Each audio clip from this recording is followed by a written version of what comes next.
Hello အားလုံးကိုမင်္ဂလာပါလို့ယေရှုနာမဖြင့်နှုတ်ဆက်ပါတယ်လို့တော့အခုကျွန်တော်နောက်မှာရှိတဲ့နော် resort ပေါ့နော်ဒီမှာ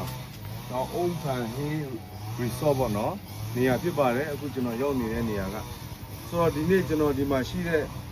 နော်မိတ်ဆွေတွေကိုတော့အနေငယ်ကြော်ညာစရာပြောစရာလေးရှိပါတယ်လို့လာမယ့်ဒီမေလ25 26 29မှာကျွန်တော် life changes နော်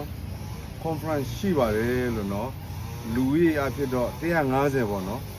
လူကြီး150ကျွန်တော်စီစဉ်ထားတယ်ဒီเนาะ resort မှာပဲကျွန်တော်တင်နန်းလုပ်ဖို့3ရက်ပေါ့เนาะခုန2ရက်ခွဲပေါ့တင်နန်းလုပ်ဖို့အတွက်ကျွန်တော်စီစဉ်ထားတယ်ဒီမှာပဲအိတ်မယ်ဒီမှာပဲစားဖို့တင်နန်းကြီးလည်းမရှိပါဘူးเนาะ free ပါပဲလို့เนาะဆိုတော့ဟုတ်ပြီဆက်သွယ်မဲ့သူကတော့ဒီမှာเนาะအုံးဘက်မှာရှိတဲ့ဆရာမမြတ်နိုးတယောက်ဖြစ်ပါတယ်ဆရာမမြတ်နိုးနဲ့ပြီးတော့ဆရာမနန္ဒာအေးနော်မဲဆော့ကနော်အားလုံးသိမှာပါဆရာမနန္ဒာအေးနော်ဒီနဲ့ဆရာမမြတ်နိုးနှစ်ယောက်ကိုဆက်သွယ်ပါလို့သူတို့နှစ်ယောက်ဆက်သွယ်ပါမကြခင်နော်ဒီတရက်နေ့ရက်ဆိုရင်ကျွန်တော်ကြော်ညာမယ် online ကနေကြော်ညာမယ်လို့နော်ဒါကြောင့်မို့ဒီမှာရှိတဲ့မိတ်ဆွေတွေနော်ဆူတောင်းချင်းဖြင့်ပါဝင်တရိယာပေးပါနော်ပြီးတော့